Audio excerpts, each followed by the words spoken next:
책을 이제 피시면 맨 마지막 부분에 계약서 쓰기하고 확인 설명서 부분이 나올 거예요. 그래서 1교시에는 계약서 쓰기 내용을 여러분들과 함께 공부할 것이고 2교시 때는 확인 설명서를 쓰기를 공부할 것이고 3교시 때는 공적 자료를 확인 설명서를 하기 위한 공적 자료를 써야 되겠죠. 그래서 그 자료를 쓰기 위한 공적 자료 발부 방법을 같이 인터넷 들어가서 해보고 그래도 시간이 남는다 하면은 실습을 할 겁니다. 계약서와 확인 설명서 빈 계약서와 나눠 드리고 공적 자료를 제공을 해 드릴 거예요. 그 내용 오늘 강의에 들은 내용을 가지고 실습할 시간을 갖는 걸로 그렇게 오늘 진행을 하겠습니다. 그리고 내일부터는 1강부터 이제 쭉 마지막 날까지 41강까지 진행을 하는 걸로 그렇게 계획을 짜 놓았습니다. 자, 그러면 계약서 쓰기부터 먼저 시작을 하면 우리가 계약서를 쓰고 확인 설명서를 쓰는 거는 누구나 다 할 수 있어요. 솔직히 1시간만 배우면 다 할 수 있어요. 여러분들도 계약서에 나와 있는 내용 그대로 기입하고 확인 설명 체크하고 그럼 계약이 된 거예요. 그거는 금방 다 할 수는 있지만 이 계약서에 나와 있는 내용 문구 하나하나 확인 설명서에 나온 문구 하나하나가 잘못 써버리면 나중에 중개사고라는 큰 사고를 접하게 됩니다. 그래서 여러분들은 이왕 배우는 거, 이 단어에 무슨 뜻이 있고 이게 어떻게 진행되고 있는 것을 지금 이 시간이니까 여러분들이 자세하게 배우는 것이지 이 시간이 지나가 버리면 계약서 확인 설명서 그 내용을 자세하게 공부할 시간이 없어요. 그래서 자세하게 세세하게 인도를 하도록 하겠습니다. 자, 우리가 계약서를 쓰는 거는 계약서는 법정 그 자료가 아니죠. 그죠? 그냥 아무데나 막 계약서를 써도 되는 거죠. 자, 그러니까 우리가 표준 계약서가 있는데 그 표준 계약서는 법정 서식이지만 나머지 서식은 법정 서식이 아니에요. 근데 대부분 여러분들이 계약서를 쓸 때 지역에 정보망이 있어요. 그 정보망을 이용한 계약서를 쓸 수도 있고 뭐 텐도 있고 뭐 여러 가지가 있습니다. 그것을 이용한 계약서를 쓸 수 있는데 요 계약서는 한방 우리 교육 협회 대한 교육 협회에 대해서 대한 계약서를 갖다가 제공을 해서 이걸로 저희가 통일해서 쓰는 거예요. 그래서 이걸로 통일해서 쓰는 거니까 계약서 내용은 거의 비슷합니다. 그래서 이 내용을 가지고 설명을 드리겠습니다. 자, 여기 보면 맨 위에 뭐 부동산 정보, 뭐 실거래 뭐 이런 게 쭉 나와 있죠. 이 한방 계약서를 쓰면 이런 게 첫 화면이 나온다는 얘기예요. 그래서 위에 거는 별 의미는 없는 내용이고 오늘 설명한 내용은 계약서 종류와 계약서 번호 요 내용 이렇게 설명을 차근차근 해 나가겠습니다. 계약서 종류에는 부동산이 있겠고 뭐 이런 종류가 나옵니다. 자, 계약서 종류에는 이렇게 여러 가지 누르면 요런 종류가 나옵니다. 그래서 오늘은 이 부분에 대해서만 분양권과 표준임대차 계약서로 삼각 권리금 계약서하고 그 다음에 분양권과 비교해서 입주권까지 그렇게 설명을 드리는 걸로 하겠습니다. 자, 우리가 여러분들 분양권하고 입주권이라는 거고 확실한 차이점 아세요? 그 일반적인 공인중개사 분들도 분양권이 뭐고 그냥 분양권, 입주권 똑같은 걸로 생각하시는데 사실은 많이 틀립니다. 그래서 분양권이 뭐고 입주권이 뭔가에 대해서 간단히 설명을 해드리겠습니다. 입주권이라는 것은 이 지역에 재개발이 된다 또는 재건축이 된다. 그럼 그 지역이 헐리죠. 그죠? 그래서 재개발이나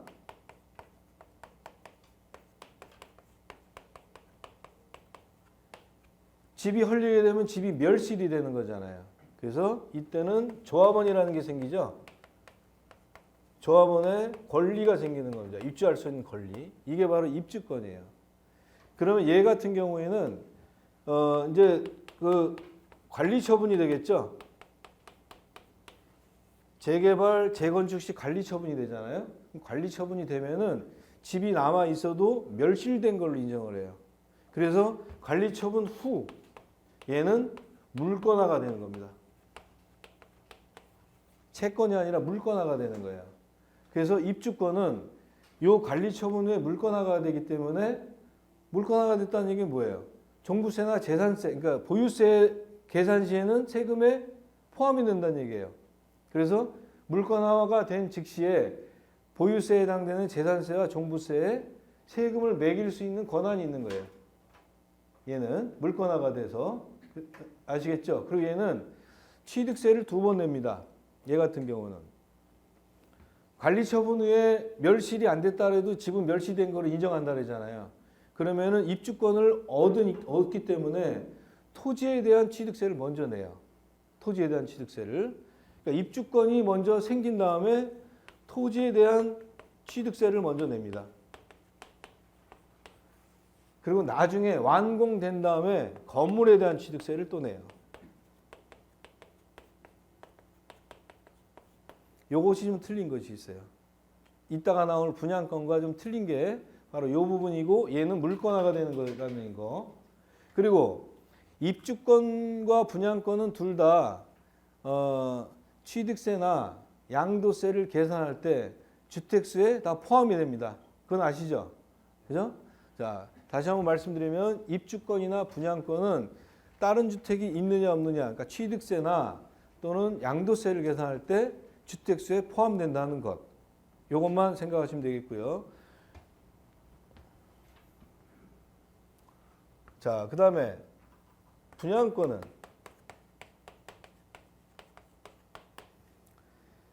여기에서 집을 지으면 예를 들어서 700세대를 져요.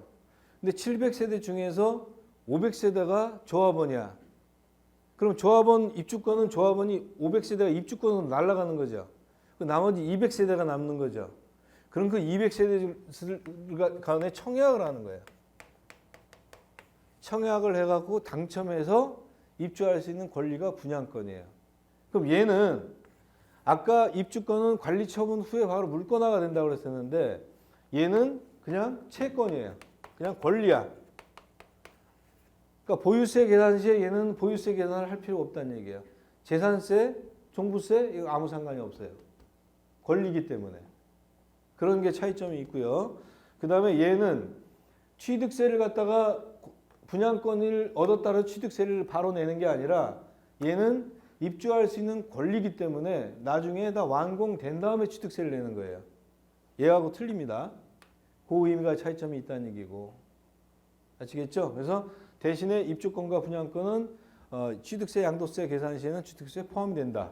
이것만 알아주시면 되겠고요. 자, 그럼 여기서 분양권의 설명을 한다 그러면 청약이 당첨됐어요. 그러면 우리가 공급계약서라는 게 있습니다.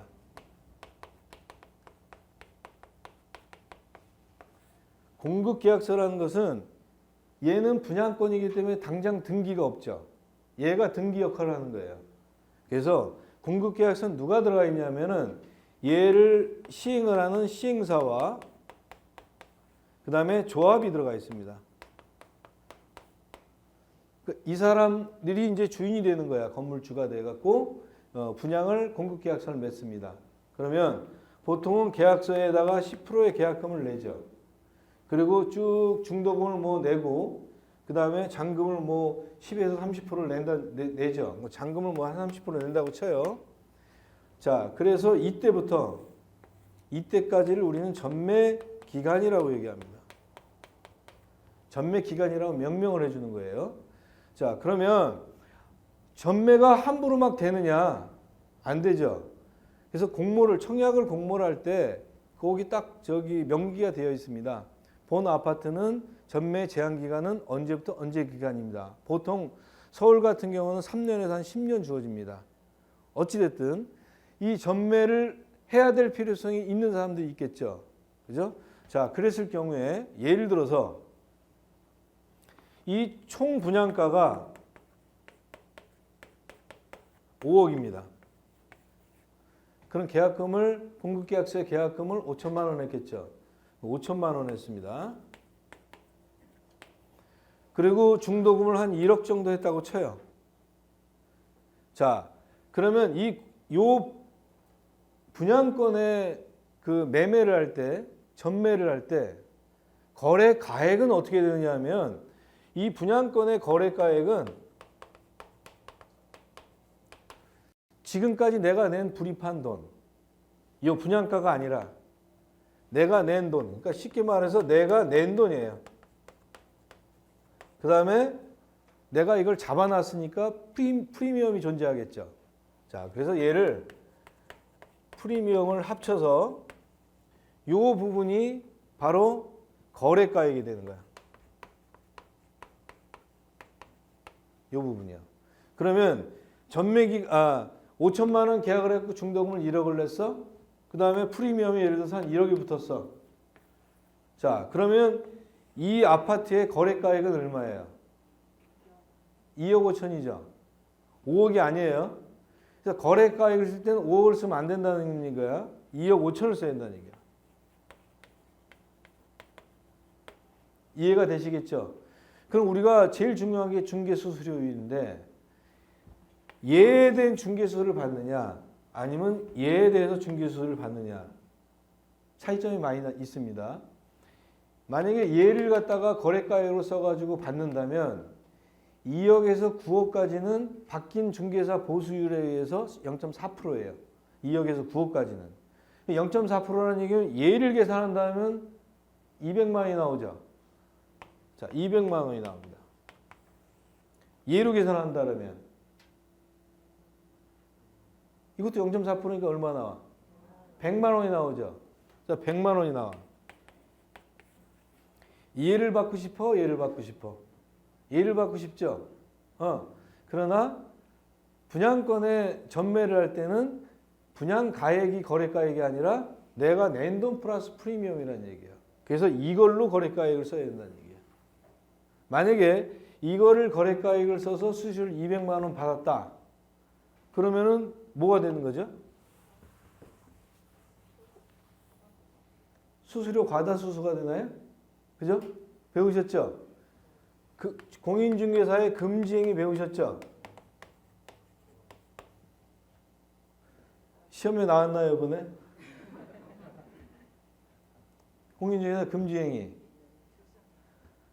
사기나 기만, 그죠? 그 다음에 수수료 과다 초과, 그죠? 그 다음에 매매를 업으로, 그 다음에 무등록자하고 거래하는 거, 그 다음에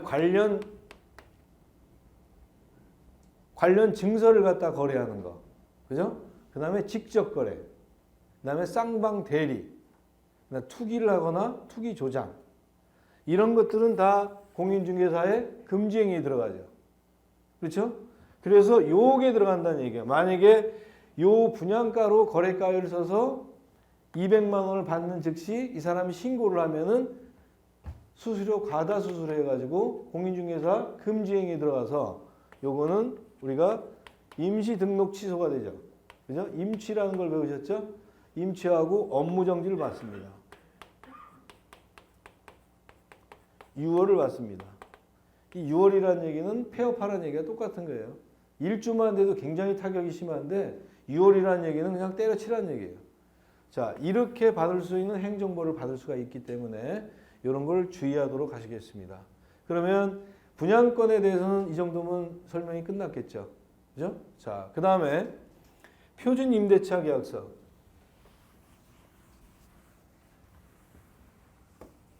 표준 임대차 계약서는 법정 서식입니다.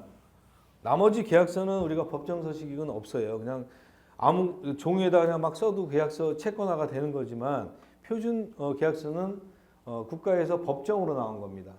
자, 그럼 표준 계약서는 그럼 뭐가 달려 있길래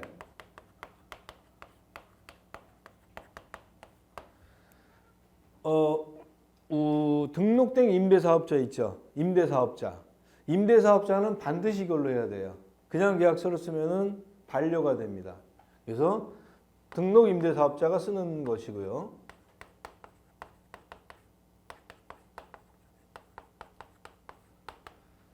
일반적인 아까 한방 계약서와 다르게 무엇이 명기가 되어 있느냐, 확실하게 명기되어 있는 부분들이 있습니다.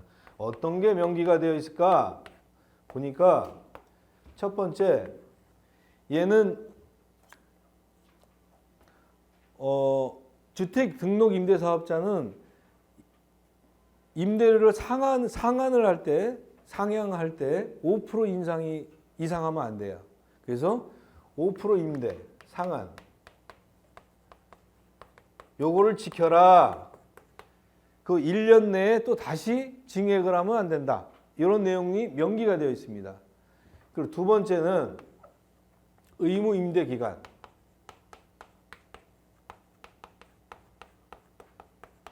옛날 계약서는 4년, 8년, 10년 뭐 이렇게 되어 있었습니다.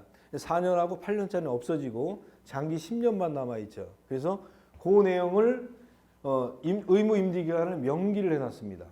그리고 세 번째 같은 경우에는 이번에 새로 이제 추가된 거, 하도 깡통주택이 말썽이 나다 보니까 어떤 게 추가됐냐면, 우리가 공인중개사가 그 집주인의 세금 완납 증명서를 떼어달라 그러면 얼굴 막 이럽니다. 자기 치부를 보여주는 거 아니에요. 만약에 세금이 뭐 밀려 있다라면은. 그래서 여기는 세금 완납 증명서 요구권, 요구할 수 있다라는 내용이 붙어 있습니다. 그리고 단독이나 다가구 같은 경우에는 세입자들이 많이 있죠. 세입자들이 많이 있으면 그 사람의 보증금이 얼마를 들어가 있는지를 알 길이 없어요. 알려주지 않으면. 그죠? 그러니까 선순위 임차인들,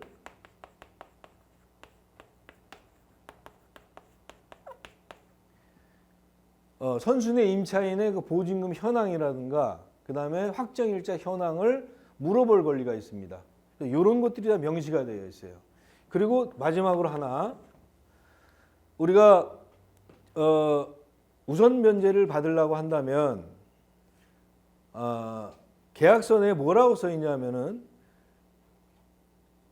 대항력이 뭐죠? 전입과 거주죠. 전입신고를 잔금을 치르고 난 다음에 전입신고를 하면 그 효력이 언제 발생됩니까?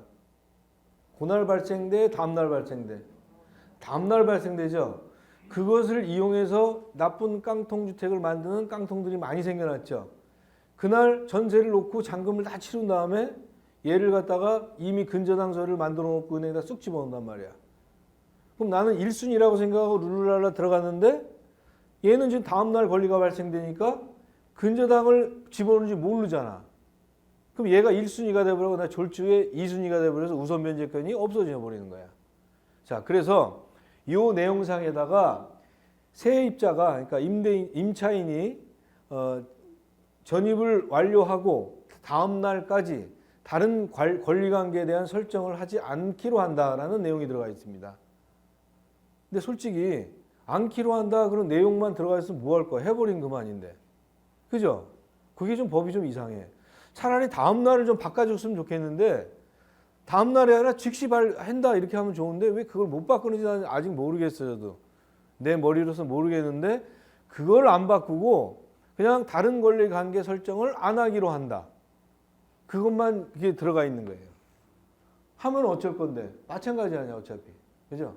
아무튼 이런 내용이 표준계약서에 들어가 있습니다. 아시겠죠?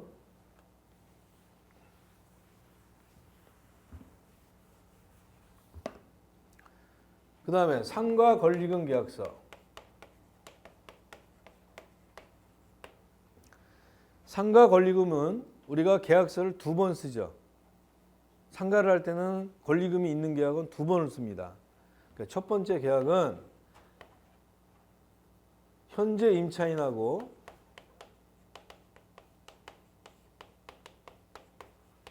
신규 임차인과의 권리금에 대한 계약이죠.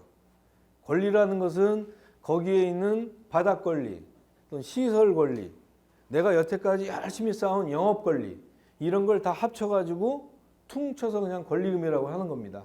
그래서 이런 영업적인 양도를 갖다가 하는 것이기 때문에 권리금 계약서를 써야 되겠죠. 그냥 왔다 갔다 하는 게 아니고. 자, 그럼 여기서 중요한 거는 특약을 집어넣어야 돼요. 특약이 왔다 갔다 하면 안 돼요. 여기서 반드시 특약사항을 집어넣어야 되는데 어떤 특약사항을 집어넣어야 되냐면 현 임차인하고 권리금을 줬는데 지금 신규 임차인하고 계약이 깨질 수가 있죠. 난 권리금을 줘버렸는데 그 문제가 상당히 된단 말이에요. 그래서 미리 브레이크를 걸어놓는 거예요. 2천에 100만 원짜리를 얻었어. 그 2천에 100만 원이래. 그래서 권리금 계약을 또 권리금 5천에 계약을 했어. 근데 임대인하고 계약을 딱 하려고 보니까 뭔 소리요? 2천에 200 줘. 이렇게 생각하는 수가 많이 생겨나요. 왜? 임대인하고 임차인이 똑같은 생각을 가진 내구조를 가진 사람이 아니잖아. 그죠? 그래서 그럴 수가 있다는 얘기예요. 그렇기 때문에 특약상에다가 본 계약서 작성 시에 현재의 보증금과 임차료는 동의를 해야 되며 만일 변동이 있을 시 이 계약은 무효로 하고 받은 금원은 즉시 반납하기로 한다. 이런 내용을 써놔야 되겠죠. 이해되셨나요? 자, 그 다음에 두 번째. 여러분들 경업금지라는 말 들어보셨나요? 경업금지. 경업금지 특약. 경업이라는 얘기는 경쟁하는 관계라는 얘기예요. 원래는 큰 회사들이 내가 LG에 근무하고 있는데 LG의 연구원으로 있어. 비밀스러운 아주 연구를 많이 알고 있죠. 근데 저 옆에 SG라는 똑같은 회사가 있어. 그걸로 싹 옮겨. 그러면 이 비밀을 일로 가져가는 거죠. 그래서 이런 경업금지라는 내용이 나와 있는 건데 상법에서도 경업금지가 있습니다. 자, 지금 치킨 가게를 하고 있어. 권리금을 갖고 팔았어. 팔았는데 옆에 가서 쏙 차려버려. 판 사람이 권리금까지 줬는데 권리금 1억, 2억 줬는데 열 받아 안 받아? 죽여버리기 쉽죠? 자, 그래서 이걸 꼭 써야 돼요.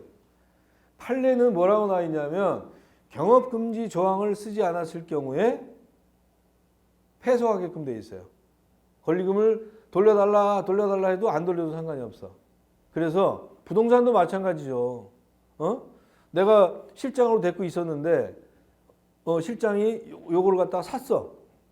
내 걸 샀어. 권리금 1억 주고 샀어. 그럼 나는 내가 그 옆에 가서 차리면 돼, 안 돼? 안 되겠죠.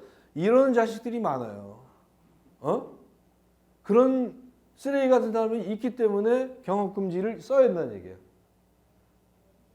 자, 그래서 반경 몇 킬로 안에는 동일한 업종을 하지 않는 조건으로 써놓고 만일 경업금지 조항을 위반 시에는 받은 권리금을 반환하기로 한다. Understand? 그러면 얘가 옆에 차리든 뭐 차려. 나는 권리금 없이 이 가게 인수한 거 아니야. 그죠? 그래서 경업금지 조항에 특약사항을 꼭 적어놓으라. 부동산도 마찬가지고 치킨 가게 무슨 제과점, 빵집 뭐 이런 거 다 포함됩니다. 경업금지 조항을 만약에 내 상가를 중개할 때 권리금을 갖다가 받고 할 때는 경업금지 특약을 해놓고 1과 2에는 그리고 어떤 사항이 꼭 들어가야 돼? 반환. 위반 시 반환. 계약금을 반환한다든가 권리금이 있으면 권리금을 반환한다든가. 오케이? 그런 내용을 쓰면 되겠습니다. 그러면 여기다가 이렇게 쓰고 난 다음에 또 뭘 하죠? 시설 인수를 해야 되겠죠.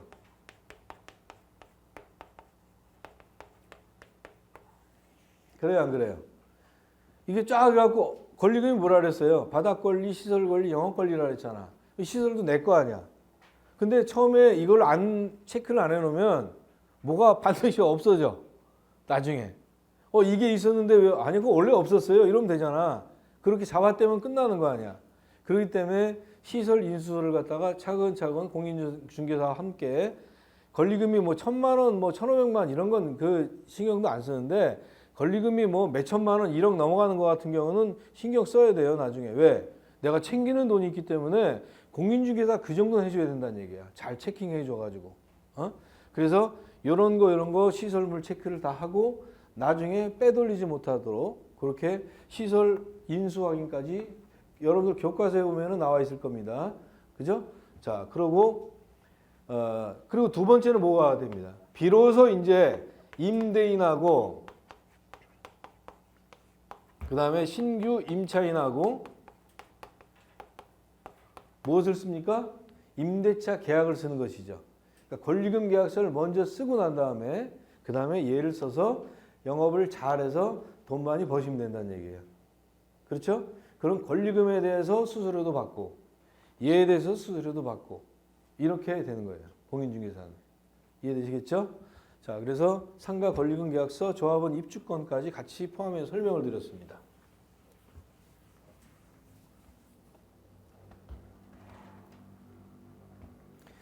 그 다음에 이제 이 부분으로 넘어가면 부동산도 아파트가 있고 뭐 종류가 이렇게 많죠.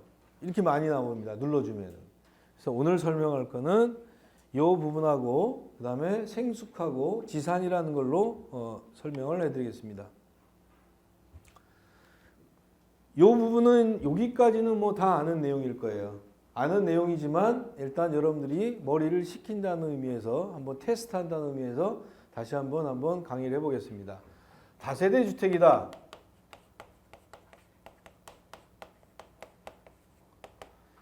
얘 같은 경우는 이런 식으로 되어 있으면서 이렇게 다 구분 등기가 된다는 의미가 되겠죠. 다 세대라는 말이니까.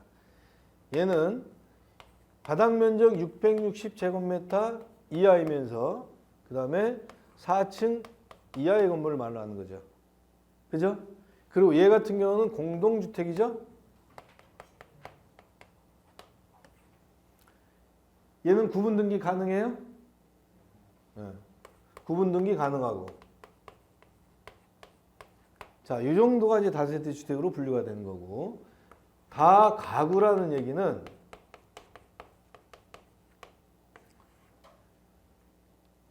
한 명이 소유자야. 한 명이 소유자인데 101호, 102호, 103호, 104호 나눠서 이렇게 뭐 임대차를 줄 뿐이지 여기는 똑같아요. 660제곱미터 이하이면서 얘는 3층 이하예요. 다가구는. 근데 얘는 공동주택이 아니라 무슨 주택? 단독주택으로 구분되죠. 그리고 구분 등기 가능해요? 안 가능하죠. 1인 소유라 그랬잖아. 그렇죠? 자, 그래서 이 부분이 이 부분과 좀 틀리다는 내용이고, 그 다음에 다중주택을 보면 말자 그대로 여러 사람들이 공동생활하는 곳이에요.